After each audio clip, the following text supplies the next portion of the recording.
I'm Wayne Cranford, and I was backstage with Elvis Presley at the Robinson Auditorium in May of 1956. I was with the Little Rock Chamber of Commerce at the time. I think I was Director of Public Relations. The Chamber was given the responsibility to handle the press. But then when Colonel Parker got there, who had just started working with Elvis, he said there will be no interviews. But a friend of mine was a disc jockey at a radio station, and I happened to see him, and I said, come on back with me. So we were the only ones there with him throughout the concert. And he was really the most polite, considerate, well-behaved young man that you can imagine.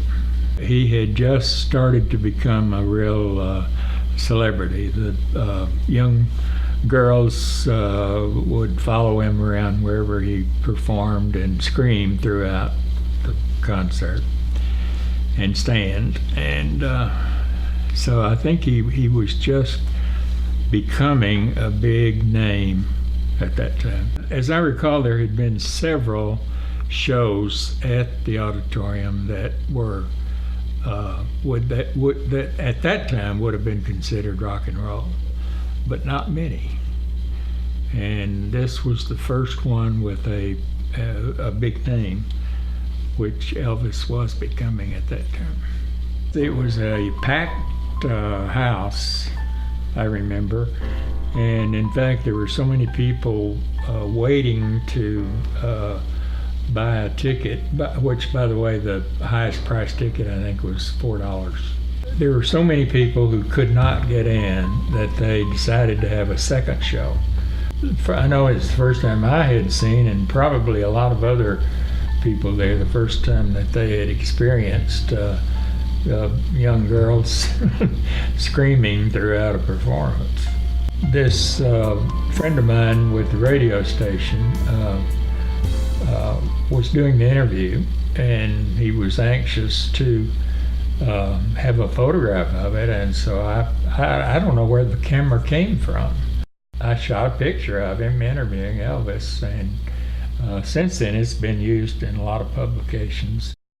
The show was supposed to start at 7 o'clock. Suddenly backstage, Colonel Parker and the few other people who were backstage realized that Elvis still wasn't there. And after a while, he found out that Elvis was not even in town. He had been flying to Little Rock from Memphis, and the plane was late. The disc jockey who wanted to do an interview had really not gotten permission to from Colonel Parker. But when he found out that Elvis was at the airport, Colonel Parker finally found out that the plane had arrived. He offered to take his car, and he and Colonel Parker did go to the airport to bring Elvis to the auditorium. And when I left the auditorium, I remember seeing the car parked in the back of the auditorium that was almost covered with lipstick and kisses, that the lipstick from kisses that the girls who were screaming had done.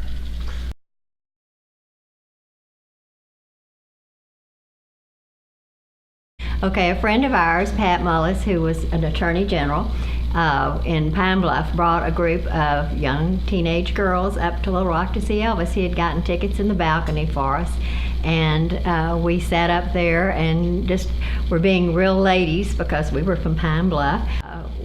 Down below, everybody was dancing in the aisles during the whole performance, etc.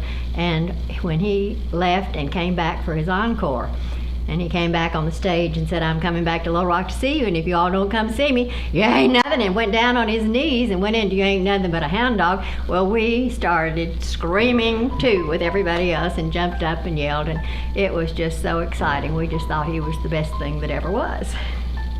Yes, I had some friends in Pine Bluff who had even heard him sing, performing from the back of trucks out in the field places, but I hadn't gotten to go do that. So this was my first time to see him in person.